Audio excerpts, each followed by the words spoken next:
자, 요한일서 5장을 함께 보겠습니다.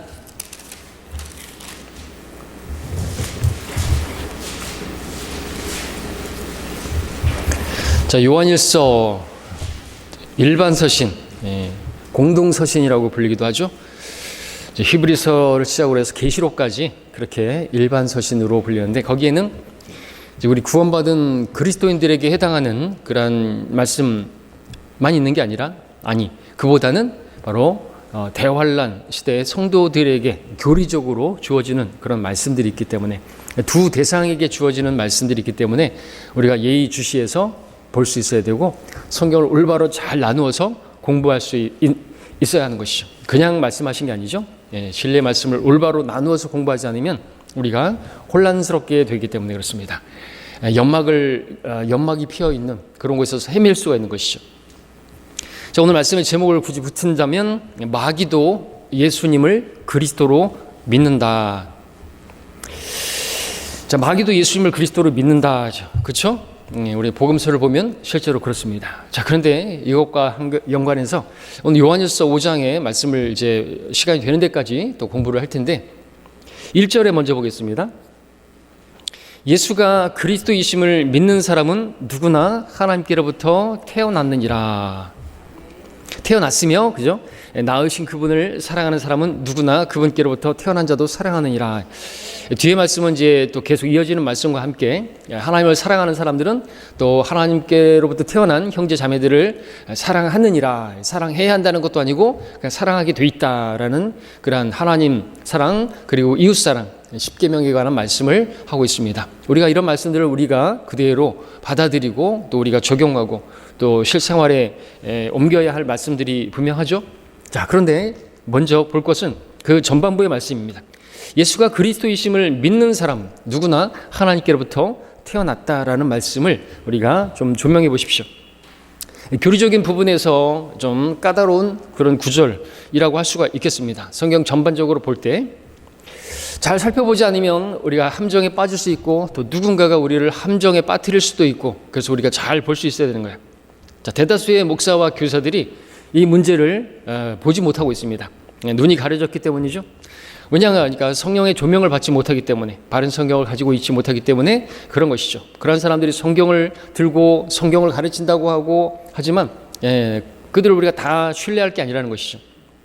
많은 사람들이 하나님의 종이라고 가장하지만 주님께서는 많은 사람들을 향해서 나는 너희를 전혀 알지 못한다, 불법을 행하는 자들아 내게서 떠나가라, 그렇게 말씀하실 것인데, 어떤 사람들은 비록 개혁성경이지만 개혁성경을 가지고도 구원받지 못하는 그런 사람들이 있습니다. 우리는 개혁성경으로 구원받지 못한다고 말하지 않습니다. 복음을 통해서 구원받는 것이기 때문에, 전도지 한 장으로도 구원받을 수 있기 때문에 개혁성경으로도 구원받을 수 있죠. 근데 개혁성경을 가지고도 영생을 얻지 못하고 생명의 길을 찾지 못하고 풍성한 삶은 고사하고 생명도 얻지 못하는, 그래서 평생을 헤매지만, 마치 이스라엘 백성들이 출애굽해서 40년 동안 그 광야에서 헤매다가 방황하다가 그렇게 인생을 망치고 또 그렇게 인생을 끝낸 것처럼, 어떤 사람들은 30년 40년 교회 생활하지만, 죽을 때까지 그렇게 신앙생활하지만 구원을 얻지 못하고, 그죠? 믿음의 그 길을 찾지 못하고 헤매다가 결국 죽고, 그냥 교회 생활만 하다가, 목사들은 교회 놀이만 하다가 사람들을 지옥에 보내는 그런 일들이 있는 것이죠. 자, 본문 1절이 말씀하는 바가 무엇인가? 많은 목사와 교사들이 모르는 것이죠. 무엇을 말씀드리는 것입니까?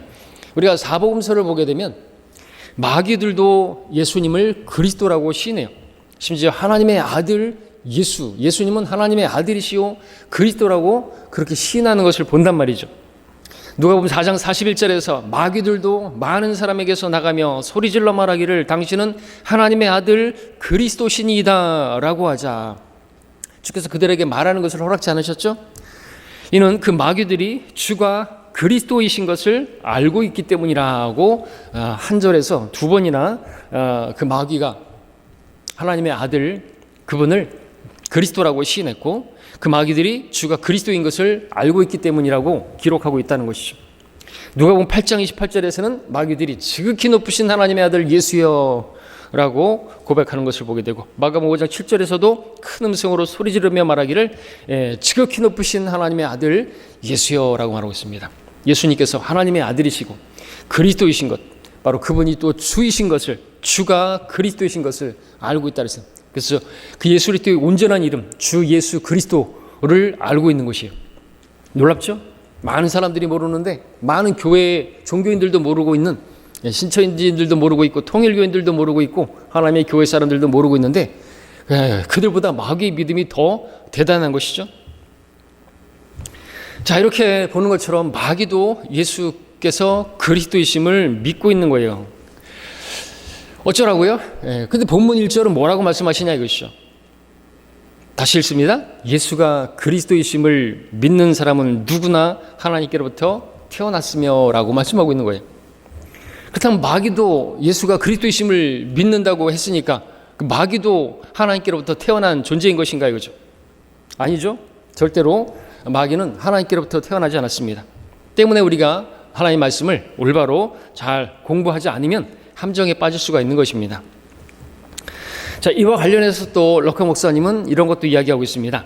로마 카톨릭도 신천지나 아까 말씀드렸던 여호와의 증인들이나 이런 사람들이 아니라 로마 카톨릭도 예수가 그리스도이심을 믿는다고 고백한다라는 것이죠. 그러나 그들이 가진 믿음, 마귀가 가진 믿음하고 별반 다를 게 없다라고 그렇게 말씀하시죠. 그리고 또 야고보서 2장 19절에 보니까 마귀는요 하나님의 삼위일체도 믿어요. 진짜? 믿을 뿐만 아니라 떨기까지 한다 그랬어요. 네가 하나님 한 분 하나님을 믿으니, 하나님 한 분 하나님이 계심을 믿으니 잘하는 것이라 마귀들도 믿고 떠느니라고 기록하고 있습니다. 어떤 사람들은 그 하나님을 믿고 떨지 않는데, 많은 그리스도인들이 그런데 그렇게 본다면 또 많은 그리스도인들, 또 특별히 성경대로 믿는 사람들보다도 더 나은 믿음을 마귀에게서 볼 수가 있는 것이죠. 그래서 전에 설교했었던 적이 있었죠. 마귀보다 나은 믿음인가 라는 제목으로 말씀을 전했던 적이 있습니다. 마귀 대단한 그런 믿음을 볼 수 있는 것이죠. 그렇다고 해서 마귀가 하나님께 태어난 구원받은 사람은 아닌 것이죠. 존재는 아닌 것이죠.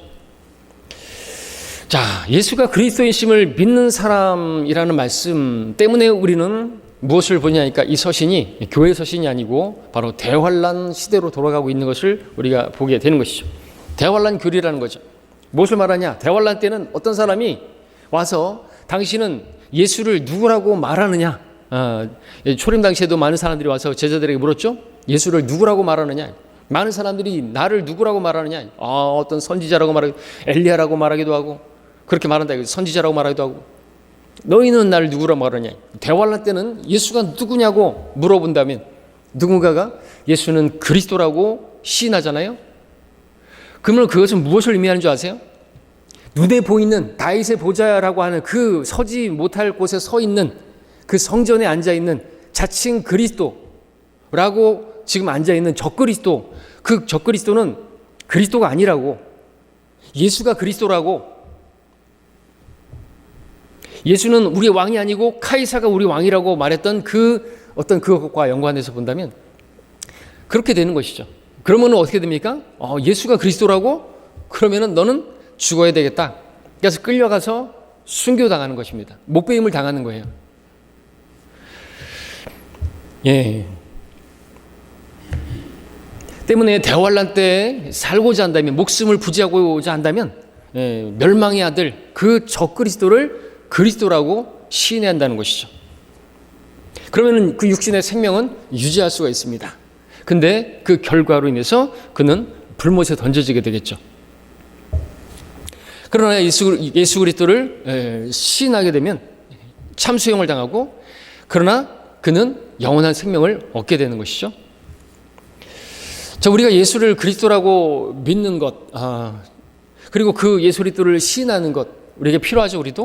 우리 교회 성도들에게도. 왜냐하면 그것을 우리가 시인하고 또 증거하기 위해서 존재하고 있는 것이기 때문에 그렇죠. 우리는 그것을 시인할 때, 또 증거할 때, 첫 번째는 구원을 받고 구원받은 우리들이 또 예수 그리스도를 시인할 때, 또 사람들 앞에 증거할 때, 시인할 때 상을 얻게 됩니다. 그러나 대환란 때는요, 그게 하나님께로부터 태어나는 거듭남의 조건 유일하게 되는 거죠. 그렇다고 해서 그 믿음만으로 구원이 다가 아니죠. 그들은 계속해서 시인해야 되는 거예요. 그야말로 죽기까지 신실해야 되는.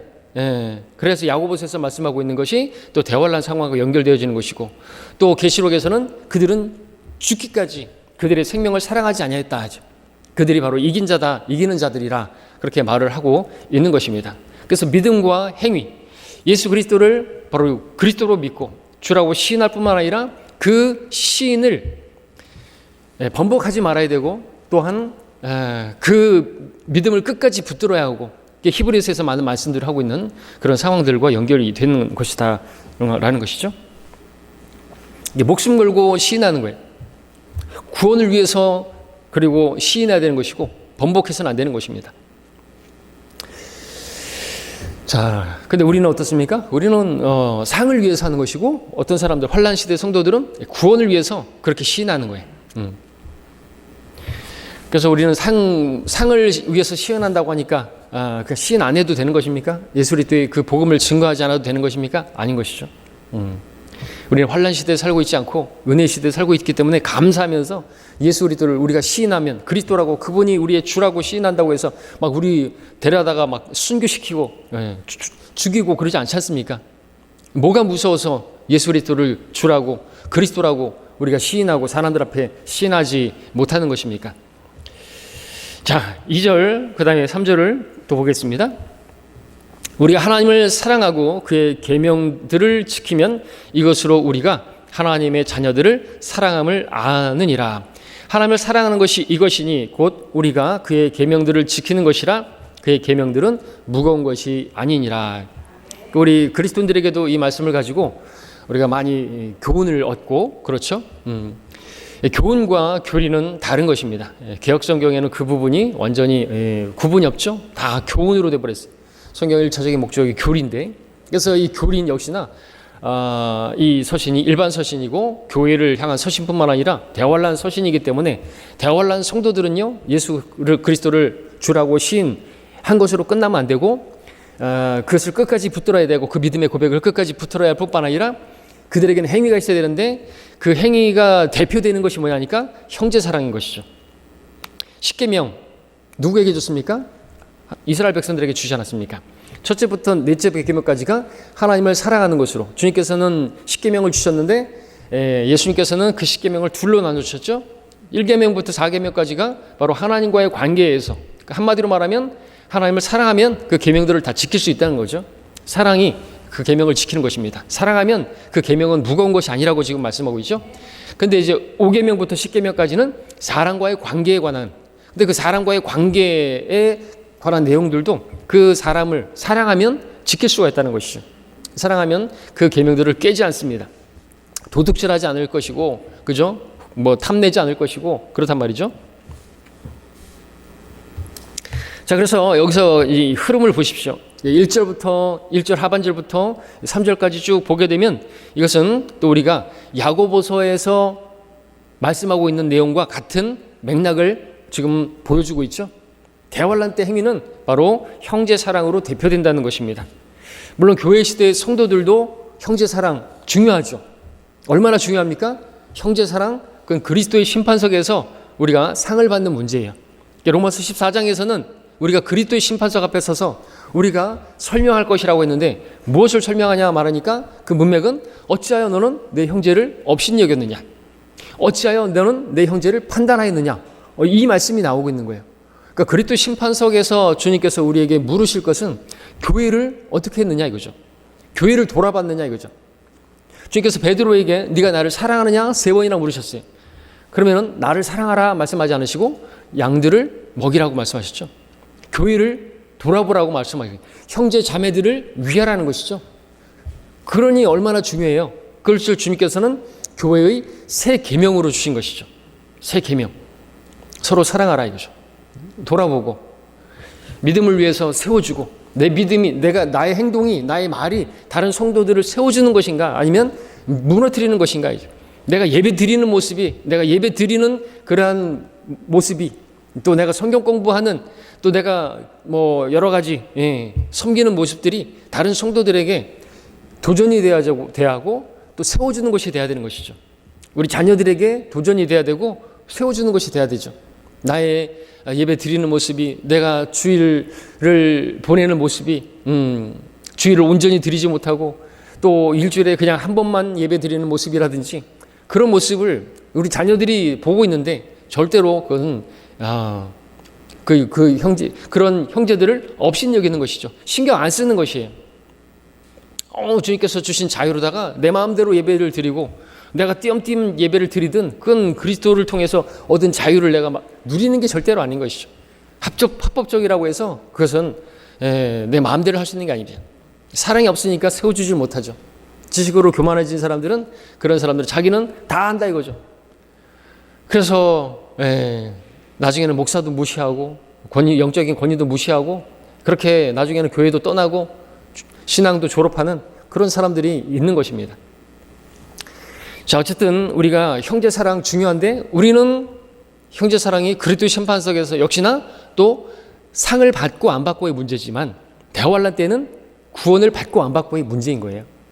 그러니까 우리가 구원을 잃어버리니까 뭐 교회를 돌아봐야 되고 그 어린 작은 지체를 실족시키지 말아야 되고 그런 문제가 아니라는 것이죠. 상을 위해서라고 하니까 우리가 난 상 같은 것은 필요 없어 이렇게 될 문제가 아니라는 거죠. 그렇죠? 우리에게 너무나 중요한 문제고, 그러나 더 중요한 문제는 대환란 때는 그들은 구원에 관한 문제인 것입니다. 구원을 잃어버릴 수가 있는 거예요. 예수님을 주라고 시인했다 그것만이 다가 아니라는 것이죠. 그래서 그런 맥락에서 이것을 볼 때 우리가 이 요한일서를 잘 볼 수가 있는 것이죠. 헷갈리지 않을 수 있는 것이죠. 또 마귀의 올무에 빠지지 않을 수가 있는 것입니다. 자, 이제 4절을 보도록 하겠습니다. 4절에 이는 하나님께로부터 태어난 자는 누구든지 세상을 이기기 때문이라. 세상을 이기는 승리는 이것이니 곧 우리의 믿음이라. 역시나 우리에게 받아들이고 또 우리에게 뭐 교리로까지 받아들여도 아무 문제가 없죠. 저는 이 설교를 이 내용으로 설교도 많이 했다고 보여지는데, 그래서 우리가 믿음으로 세상을 이겨야 된다 해서 그렇게 많이 설교를 했습니다. 우리가 구원받은 성도라고 한다면 말이죠. 근데 이 말씀도 잘 살펴봐야 한다는 것이죠. 자, 우리는 그렇게 강하지가 못해요. 우리 육신은 아주 연약하죠. 우리가 어떻게 세상을 이길 수가 있단 말입니까? 우리는 세상을 이길 수가 없습니다. 우리 하나님의 말씀 지키지도 못합니다. 계명 지키지도 못해요. 너무나 연약해서.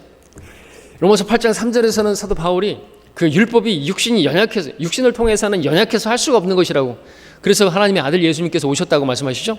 그래서 율법의 의를 이루시고 우리에게 의를 주셨다고 말씀합니다. 그래서 우리 육신은 연약하다 이거죠. 연약하기, 주님께서는 육신이 무익하다고 말씀하셨어요. 전혀 무익하다고까지 말씀하셨습니다. 우리 아무것도 아니에요. 우리 아무것도 아니에요. 작심삼일이고, 우리가 또 주일날 결단하지만 작심삼일로 또 후반부 가면은 또 무너지고 또 지고, 세상과 세상에 있는 것들을 가지고 만지작거리고 그것들을 가지고 즐기고 있는 그런 모습들을 보이고, 주님의 그런 계명들을 지키는 너무나 연약한, 세상을 이기기는커녕 세상과 친구되고 짝하는 모습들을 보게 되지 않습니까? 그렇기 때문에 이제 먼저는 하나님께로부터 태어나는 것이 먼저 필요하죠. 이 영적인 새로운 출생이 우리에게 필요합니다. 우리에게 먼저는 우리에게 필요하다는 거죠. 왜냐하면 하나님께로부터 태어나야만 또 우리가 이 세상을 이길 수가 있기 때문에, 새로운 출생이 없으면 나든 세상이든 아무것도 이길 수 없기 때문에 새로운 출생 우리에게 필요합니다. 교회 시대 성도들에게 당연히 대환란 때는 하나님을, 바로 예수 그리스도를 주라고 시인하는, 예수님을 그리스도라고 시인하는 그것으로 하나님께로부터 태어나게 되는데 당연히 필요하고, 그죠? 근데 우리에게도 그것을 말씀하고 있다는 거죠. 또 우리도 그렇게 새로운 출생에 대해서 말씀하고 있습니다. 로마서 8장 15절에서 너희가 두려워하는 종의 영을 받지 아니하고 양자되는 영을 받았으므로 그에 따라 우리가 아바 아버지라 부르짖느니라. 너희가 다 그리스도 예수를 믿음으로 말미암아 하나님의 자녀들이 되었으니. 갈라디아서 3장 26절에서 이런 새로운 출생, 너무나 감사하게도 그렇게 새롭게 출생한 우리들은 혈과 육으로 태어난 게 아니고 하나님께로부터 태어난 것이고, 요한복음 1장 12절에서 그리고 그러한 출생은 영원한 출생입니다. 태어났으면은 태어나지 않은 것처럼 다시 만들 수가 없어요. 태어났는데 어떻게 태어나지 않은 것으로 그렇게 돌아가게 만들 수가 없단 말이죠. 우리 한 번 태어난 것은 그 영원한 출생이고 영원한 구원인 거예요. 한 번 구원은 그래서 영원한 구원이라 이거죠. 한 번 태어난 이 생명은 생명이 없는 것으로 어떻게 만들 수 없다는 거죠. 영원한 생명을 우리는 얻은 것이죠. 우리는 영원히 하나님의 아들이라는 그러한 특권을 받은 사람들인 것입니다. 그렇게 태어난 우리들은 숙제가 뭐예요? 이제 성장하는 것이죠. 성장하는 것입니다. 믿음의 하나됨, 하나님을 아는 지식의 하나님에 도달하게 하고 온전한 사람이 되고 그리스도의 충만하신 장성한 분량에 이르는 것이 구원받은 새롭게 이제 태어난 사람에게 있어서 필요한 성장이죠. 마지막에는 어떻게 되는 것인가 하니까 우리 하나님의 아들 그분의 형상에 일치되는 것이죠. 그분의 모습까지도 동일하게 되는 것입니다. 완전한 모습을 가지게 됩니다. 그가 만물을 자신에게 복종시키는 그 능력의 역사로 인하여 우리의 천한 몸을 그분의 영광스러운 몸같이 변모시키리라. 우리 모두는 주의 영으로 말미암은 것 같이 영광에서 영광에 이르는 똑같은 형상으로 변모되느니라. 그때가 언제인 것인가? 요한일서 3장 2절을 함께 보면요. 주님께서 오실 때죠. 주께서 오실 때 사랑하는 자들아 이제는 우리가 하나님의 아들들이라. 우리가 어떻게 될 것인지는 아직 나타나지 아니하였으나 그가 나타나시면 우리가 그와 같이 되리라는 것을 아노니 이는 우리가 그분 그대로 그분을 볼 것이기 때문이라. 그분 그대로 그분과 같은 똑같은 그야말로 복사체 같은 그죠? 똑같은 모습으로 변모가 된다는 거죠. 그래도 우리가 영으로 다 알아보겠죠. 내 아내, 내 자녀 다 알아보겠죠. 그렇게 우리가 그분과 완전한 그런 교제를 갖게 되고 완전한 모습으로 그분과 똑같은 모습으로 영원한 생명을 가지고 영원한 세계에서 영원한 교제를 누리게 되는 것을 계시록 22장에서 이제 말씀하고 있습니다. 자, 이것이 성령으로 새롭게 출생한 거듭난 그리스도인의 이제 모습인데 4절과 5절, 4절 읽었는데 4절과 5절까지 해서 다시 한번 읽어보시겠습니다. 이는 하나님께로부터 태어난 자는 누구든지 세상을 이기기 때문이라. 세상을 이기는 승리는 이것이니 곧 우리의 믿음이라. 예수께서 하나님의 아들이심을 믿는 자 외에 세상을 이기는 자가 누구냐라고 했습니다. 자, 그래서 이것을 우리 구절, 우리 신약 교회 시대의 성도들에게만 적용되는 것이 아니라 대환란 성도들에게 또 적용된다라는 것을 또 여기서도 보게 되는 거죠. 구구절절히. 그래서 요한일서 함께 볼까요? 요한일서 2장 다시 13절 14절을 보시면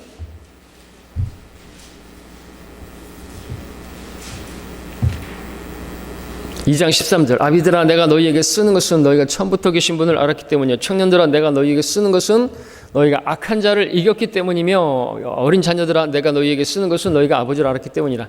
아비들아 내가 너희에게 쓴 것은 너희가 처음부터 계신 분을 알았기 때문이요 청년들아 내가 너희에게 쓴 것은 너희가 굳세고 하나님 말씀이 너희 안에 거하며 너희가 악한 자를 이겼기 때문이라. 두 구절에서 두 번이나 걸쳐서 청년들에 대해서 악한 자를 이겼기 때문이라. 악한 자를 이겼기 때문이라. 자, 이것을 악한 자를 이긴 너희는 바로 교리적으로 환난 성도들에 해당하는 것이죠. 그래서 이 악한 자는 누구를 말하는 것입니까? 대환란 때 바로 그 자칭 그리스도라고 하는 다윗의 보좌에 앉아있는 적그리스도 바로 그가 바로 악한 자인 것이죠. 악한 자 마귀예요. 카인은 그 악한 자에게서 나왔다고 요한일서에서 말씀하고 있죠. 예, 카인은 마귀와 마귀에게서 나온 것이죠. 예, 이중 임신설 아시죠? 아담의 씨가 아닌 거죠.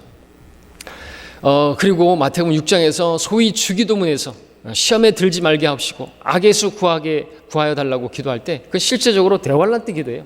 마태복음 5, 6, 7장 그것은 왕국의 법인데 왕국이 임하기 전에 그들이 간절히 구해야 되는 것이고 정말 일용할 양식을 주옵시고 신약 성도들은 일하기 싫으면 먹지 말라 그랬어요. 우리가 일하면 먹을 수 있잖아요. 그죠? 또 하나님께서 우리에게 건강도 주셔야 하기 때문에 우리가 이제 영적으로 교훈을 받아서 주기도문 뭐 어떤 비슷한 내용들을 우리가 하기도 하지만 좀 우리 양식을 주십시오. 일용할 양식을 주십시오. 무디 같은 경우 그렇게 기도하고 고아들을 돌봤기도 했지만 그럼에도 불구하고 악에서 구해달 그 악의 실체가 그 악한 자가 눈에 보이게 있는 그 상황이 대환란 시대인 것입니다. 그 악한 자를 이기는 것이 곧 세상을 이기는 것이고 그 세상을 이겨야만 그들은 구원이 보장되어지는 것입니다. 그래서 이 말씀을 오늘날 이 시대에 교리적으로 적용하게 되는 문제가 있는 거죠. 자, 세상을 이기는 승리, 믿음이고 하나님의 아들을 믿는 그 믿음으로 세상을 이긴 자가 누구냐라고 했는데, 오늘날 보십시오. 신약에서 세상을 이긴 자가 누굽니까? 세상을 이기는 것, 이거는 좀 어려운 문제입니다. 세상을 이기는 이 본문에서, 문맥에서 그렇다는 거죠. 자, 대만은 어땠습니까? 대만은 세상을 이겼습니까? 오히려 세상을 사랑해서 세상에서 져버린 거예요. 세상에 무릎을 꿇어버린 것이죠. 세상을 이기지 못한 사람은 대만뿐만이 아닙니다. 많은 그리스도인들이, 또 그리스도인들을 가르치는 목사들도, 교사들도 세상을 이기지 못했다. 이기지 못하는 것은 고사하고 세상과 친구가 되고, 또는 십자가의 원수가 오히려 더 많다는 게 사도 바울의 지적이었습니다. 자, 이 세상을 이기는 것에 관한 이 해석은 그래서 쉬운 문제가 아닌 거죠. 요한이 말하는 승리는 지금 단순한 우리가 이 죄와의 어떤 그 싸움에서의 승리, 이런 차원이 아닌 것입니다.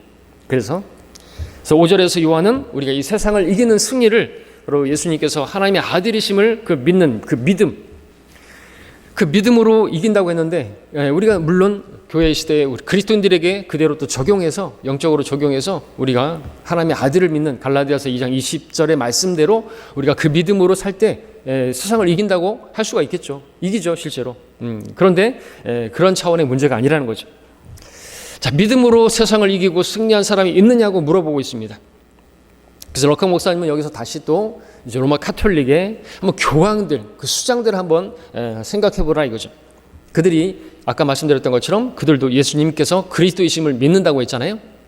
그러면 그들이 다 하나님께로 태어난 것이냐? 또 말할 수 없다고 그랬죠. 자, 그들이 그렇게 그 믿음으로 세상을 이긴 사람이 있느냐 이거죠. 1500년 동안 그들 중에서 한 사람도 예수께서 하나님의 아들이심을 믿는 그 믿음으로 승리한 사람은 없었다라고 말씀하셨습니다. 왜냐하면 로마 카톨릭은 오히려 세상을 위해 존재하고 세상을 위해서 그렇게 만들어진 종교 집단이기 때문에, 그들은 세상을 위한 그러한 종교 집단이지, 세상을 이기고 세상을 변화시키고, 그 변화시킬 수도 없지만 세상을 이긴 존재들이 아니다라고 이렇게 쓰고 계시죠. 그래서 본문은 다시 우리를 대환란 상황으로 또 이끌어가는 것입니다. 우리 계시록 함께 보겠습니다. 계시록 2장 7절에서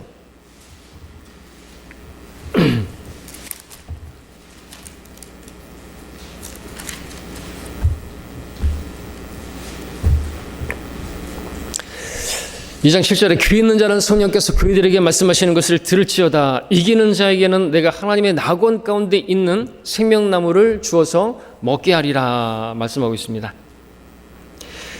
이기는 자가 나오고 있죠. 생명나무를 주어 먹게 하라. 우리 지금 이 시대의 말씀 아니죠? 그 다음에 27절도 보겠습니다. 26절 보겠습니다. 자, 이 말씀과 연관해서 럭커 목사님께서는 또 26절로 가서 이기고 나의 일들을 끝까지 지키는 자에게는 내가 민족들을 다스리는 권세를 줄 것이요 라고 말씀하고 있습니다. 자, 그래서 이 말씀들을 연결해 보면은 어떤 것입니까? 세상을 이기는 것은 끝까지 견디는 것을 말하는 것입니다. 그리고 끝까지 견디는 것은 곧 죽음을 의미하는 것이죠. 그래서 만약 어떤 사람이 대환란 기간에 이기는 자가 되기 위해서는요, 하나님의 계명과 예수 그리스도를 믿는 그 믿음을 끝까지 지키는 중에 어떤 사람이 어느 날 어떤 성도가, 환란 성도가 적그리스도에게 붙잡히게 되면 그는 순교를 당하게 되는 것입니다. 계시록 12장 11절을 보십시오.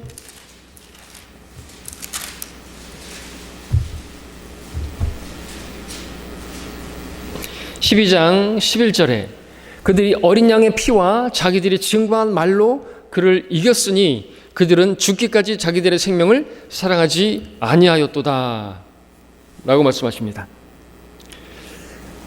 이게 세상을 이기는 거예요. 그 세상의 신, 이 세상의 신, 마귀가, 육화한 마귀가, 적그리스도가 있고, 그를 이기기 위해서는 죽음으로 이기는 거예요. 죽음으로. 여러분, 이것과 연관해서 생각해 보세요. 예수님도 죽음으로 이 세상을 이긴 것이죠. 내가 세상을 이겼노라 말씀하셨습니다. 그 의미는 죽음을 의미하는 것입니다. 예수께서 죽지 않으셨다고 한다면 세상을 이겼다고 말할 수가 없는 것이죠. 죽지 않으시면 세상을 이기지 못하는 것입니다. 죽음으로 세상을 이긴 것입니다. 대환란 때도 마찬가지라는 것이. 그래서 세상을 이긴다는 것은 대환란 때는 목을 내놔야 된다는 것이죠. 죽음으로써 승리하는 것입니다. 물론 여기서 다시 또 우리 교회 시대 성도들에게 가져오면 우리도 죽음으로 승리하죠. 이 세상에 대하여 나에게 십자가에 못 박혔고 나도 세상에게 그러하다라고 갈라디아서 6장에서 바울이 말한 것처럼 그렇게 우리가 죽어야, 십자가에 못 박혀 죽어야 우리도 세상에 대해서 이기는 자로 그렇게 승리할 수가 있는데, 실제적으로 대환란 때는 죽어야 된다는 거예요. 그때 예수님을 주라고 시인하면 죽임당하고요, 순교를 당하는 거죠. 죽기까지 자기 생명을 사랑해서는 안 되는 거예요. 그러니까 우리도 뭐 당연히 우리가 우리 육신을 사랑하면, 우리 자신을 사랑하면 그리스도를 시인하지 못하고 복음도 증거하지 못하겠죠. 전도지 한 장 전해주지 못하겠죠. 내 생명을 사랑한다고 한다면, 내 생명이 아니라 내 자존심에 스크래치 난다고 복음도 증거하지 못하는 그런 사람이 어떻게 세상을 이길 수가 있겠고, 우리가 그리스도를 주라고 시인하고 사람들 앞에서 시인하고 그럴 수가 있겠습니까? 없죠. 우리가 이런 구절들을 공부하면서 좀 교리적인 내용이지만 교훈을 얻어야 되는 것입니다. 와, 지금 이 시대는 우리가 그렇게 하면 주님께서 기뻐하시고 우리에게 상을 주시지만, 그 시대가, 이 교회 시대가 끝나게 되면 그때는 그리스도를 시인하는 문제는 정말 목숨 거는 문제고 구원과 직결되어 있는 문제고, 구원을 받았다 할지라도 잃어버려지는, 예수님의 피로 구원받았지만 그 예수 그리스도를 증거하는 그것을 하지 못한다면, 입으로 시인하고 또 공개적으로 침례를 받고 그러면은 끌려가는 거예요. 죽임당하는 것이란 말이죠. 그런데 죽기까지 그렇게 신실하면 생명의 면류관을 받게 되고, 야고보서에서 말씀하는 것처럼, 그리고 또 그들은 구원을 보장받게 되는 것입니다. 보장받는 게 아니라 이제 죽음으로써 어떻게 해요? 이제는 이제 끝난 거죠. 구원 받은 것이죠. 셋째 하늘로 올라가는 거예요. 그렇지 않고서는 절대로 하늘나라에 들어갈 수가 없게 되는 것이죠. 자, 그래서 대환란 때 죽음으로 세상을 이기는 자가 된다라는 것이죠. 우리에게는 영적으로 우리가 또 십자가의 죽음으로 우리가 죄에 대한, 세상에 대해서 승리할 수가 있지만, 이런 부분들을 우리가 잘 구분하는 게 필요하겠습니다. 자, 이어서 우리가 또 시간이 조금 있으니까 6절부터 8절까지도 간단히 보겠습니다. 요한일서 5장 6절로 8절까지. 이분은 물과 피로 오신 분이요, 곧 예수 그리스도시라. 물로만이 아니라 물과 피로니라. 증거하시는 이는 성령이시니 성령은 진리시기 때문이라. 이는 하늘에서 증거하시는 이가 세 분이시니 아버지와 말씀과 성령이시요, 이 세 분은 하나이심이라. 또 땅에서 증거하는 것도 셋이니 성령과 물과 피요, 이 셋은 하나 안에서 일치하느니라. 우선 변개된 성서들에서는 요한일서 5장 7절이 없는데, 없음이라고 하지 않고 8절에 상반절을 띄어다가 7절에다가 메꿔놓고 8절을 하반절로 그렇게 써놨죠. 삼일체의 강력한 구절을 없애버린 것입니다. 이는 하늘에서 증거하는 이는 세 분이시니 아버지와 말씀과 성령이시오, 이 세 분은 하나이심이라. 너무나 구체적이고 분명하죠. 삼위일체. 또 예수 그리스도의 보혈이 나오고 있고요, 또 예수 그리스도의 인성과 신성을 지금 보여주고 있는 증거 구절입니다. 6절에서는 물과 피, 성령, 7절에서는 아버지와 말씀과 성령, 8절에서는 성령과 물과 피에 대해서 말씀하고 있죠. 예수 그리스도의 신성과 인성을 지금 증거하는 증인으로서 총 6가지가 나오고 있습니다. 7절에서는 하늘에서 세 분, 아버지와 말씀과 성령, 8절에서는 땅에 바로 세 요소, 성령과 물과 피로. 그리고 하늘에 있는 그 증인들은 하나님의 아들을 다루고 있는데, 또 땅에 있는 증인들은 바로 인자를 다루고 있습니다. 이사야서 9장에서는 예수 그리스도의 탄생에 대해서 예언하고 있는데, 한 아들이 우리에게 주어졌다고, 주어졌다고 표현하고 있는 반면, 또 한 아이가 태어났고 본, 이렇게 표현하고 있습니다. 그래서 이것을 또 우리가 예수 그리스도의 신성과 인성으로 나눠지고 있다라고 그 목사님이 쓰고 있는데, 자, 요한복음 19장에서는 사도 요한이, 같은 요한이 그 예수 그리스도를 증거하는데, 그분이 십자가에 못 박혀서 죽으시고 또 그 옆구리에 창을 받으셨을 때 그 기록을 쓰고 있죠. 특별히 사도 요한이 병사들 중에 하나가 창으로 주의 옆구리를 찌르니 거기서 피와 물이 나오더라. 그래야 이것을 본 사람이 증거하나니 그의 증거는 참되도다. 그 사람은 자기가 진실을 말한다는 것을 아느니라. 이는 너희로 믿게 하려는 것이라 말하고 있습니다. 강조하는 게 뭡니까? 여기서 피와 물을 보여주고 있어요. 그리고 본문에서는 그 피와 물, 그 증거라고 말하고 있습니다. 그래서 믿게 하려 함이라 그랬습니다. 성령께서 이 기록을 하신 이유는 무엇을 보여줍니까? 자, 사도 요한이 지금 기록하고 있는 이 기록과 아까 요한복음 19장의 기록과 연결한다면 바로 그 예수님께서는 신성과 인성을 가지신 분이시다라는 것을 증거하고 있다는 것이죠. 자, 지구상의 첫 번째 생명이 물로부터 나왔죠. 창세기에 보니까 예수 그리스도께서 물로 오셨음을 알리고 있는 것입니다. 그래서 본문은 6절에서 이분은 물과 피로 오신 분이요, 물로만이 아니라 물과 피로니라 증거하고 있고, 증거하시는 성령이시라고 말씀하고 있습니다. 성령님은 이것을 증거하고 있는데 성령님은 진리를 말하고 있는 거죠. 사도 요한도 요한복음 19장에서 그 물과 피가 나왔다라고 말하고 있습니다. 그리고 이것을 너희로 믿게 하렴이 하고 있습니다. 우리의 예수님이 신성, 그분이 하나님의 아들이심을 믿게 하렴이라 또 그 문맥에서 나오고 있지 않습니까? 그래서 여기서 그 물은 예수 그리스도의 그 육신적인 그 출생을 말하는 것이죠. 왜냐하면 물은 육체의 출생을 의미하기 때문에 그렇습니다. 인간적인 출생, 물로 인한 출생이었습니다. 그리고 6절의 피는 영적인 출생을 의미하는 것입니다. 좀 이상한데? 아닙니다. 피는 유입된 거 아닙니까?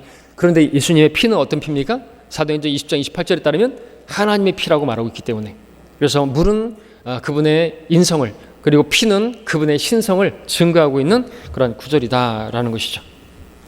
그리고 또 7절에서는 이는 하늘에서 증거하는 이가 세 분이시니 아버지와 말씀과 성령이시오, 이 세 분은 하나이심이라고 나오고 있습니다. 자, 이 사도 요한은 예수 그리스도의 그 신성을 보여주는 데 있어서 그 기원을 창세기 1장까지 가고 있습니다. 영원까지 거슬러 올라가는 것이죠. 주님께서 태어나시기 전에 그 삼위일체 하나님으로서 주를 말하고 있는 것입니다. 이런 부분은 요한 히브리서라든지 또 여러 군데서 많이 말하고 있죠. 무엇보다도 사도 요한이 창세기 1장 1절 이전으로 돌아가서 성육신 이전에 그 아들, 여러분 마태복음 28장에서 마지막에서는 우리가 이제 증인이 되라고 말씀하시면서 뭐라고 말합니까? 우리가 침례를 받을 때도 뭐라고 말합니까? 아버지와 아들과 성령의 이름으로 침례를 주지 않습니까? 거기서는 아버지와 아들과 성령으로 이렇게 말하고 있는데 지금 아버지와 말씀과 성령이라고 지금 사도 요한은 쓰고 있다는 것이죠. 그 아들, 바로 그분은 창세기 1장 1절에서 하나님께서 이 하늘과 땅을 창조하셨을 때 바로 그 말씀이신 분이시다 이거죠. 삼위일체 하나님, 그분의 신성을 지금 보여주고 있는 것입니다. 그래서 요한복음 1장에서 태초에 말씀이 계셨고 그 말씀이 하나님과 함께 계셨으니 그 말씀은 하나님이셨느니라. 그 말씀은 태초에 하나님과 함께 계셨느니라. 만물이 그에 의하여 그 지은 바 되었고 이미 지은 받은 것 가운데 그가 없이 지어진 것은 아무것도 없다 그러죠. 바로 예수 그리스도께서 바로 하나님이시다 이거죠. 어떤 하나님이요? 아들 하나님이신데 바로 말씀이신 분이다 이거죠. 그분이 모든 것을 창조하셨다, 또 그분을 위해서 지은 것이다 라고 말씀하고 있는 것입니다. 그래서 7절에서 이 세 분은 하나이심이라. 근데 누군가가 이 삼일체에 대해서 논리 정연하게 우리에게 설명해 줄 수는 없어요. 그렇죠? 그래서 우리가 이제 오히려 반증하죠. 이 삼일체 교리부터 시작해서 성경에는 우리가 정말 이해가 안 되는, 참으로 신비라고 말할 수밖에 없는, 그죠? 그런 구절들이 너무나 많아요. 그것은 무엇을 우리에게 보여주냐니까 성경은 결코 사람의 머리에서 나온 게 아니다 이거죠. 사람이라고 한다면 이렇게 어렵고 이렇게 우리도 이해가 안 되고 어떤 정리가 안 되는 그런 교리를 만들어낼 수가 없지 않습니까? 창세기 1장 1절부터 하나님께서는 우리가 그분을 믿을 수 있는 어떤 그런 증거들을 보여주는 책이 아니라 하나님께서 존재하시는 것을 이미 기정사실화해서 하나님께서 무엇을 하셨는지를 기록하고 있어요. 그죠? 당당하신 것이죠. 그리고 그런 부분에 있어서 어떤 사람들이 하나님을 믿지 못하게 될까봐 막 이런 구절들을 빼고 요한일서 5장 7절을 빼고 그러는 것은 그 인간적인 육신적인 생각인데 사망에 이르게 하는 거죠. 그분의 신성, 그분이 하나님 되심, 그분의 주 되심을 믿지 못하게 만드는, 아니 믿지 않는 자들에 의해서 바로 주, 그리스도 이런 말씀들이 삭제되어지고 그러고 있는 것입니다. 그분의 신성에 관한 문제인 것이죠. 그래서 요한일서 5장 7절은 너무나 중요한 것이고 또 우리 그분의 이름 주 예수 그리스도, 여기서 또 삼일체 하나님의 모습을 우리가 볼 수가 있는데, 이러한 온전한 이름을 담고 있는 우리 바른 성경을 가지고 우리가 주님을 섬겨야 하는 것입니다. 여기까지 공부를 하고 마치죠. 예.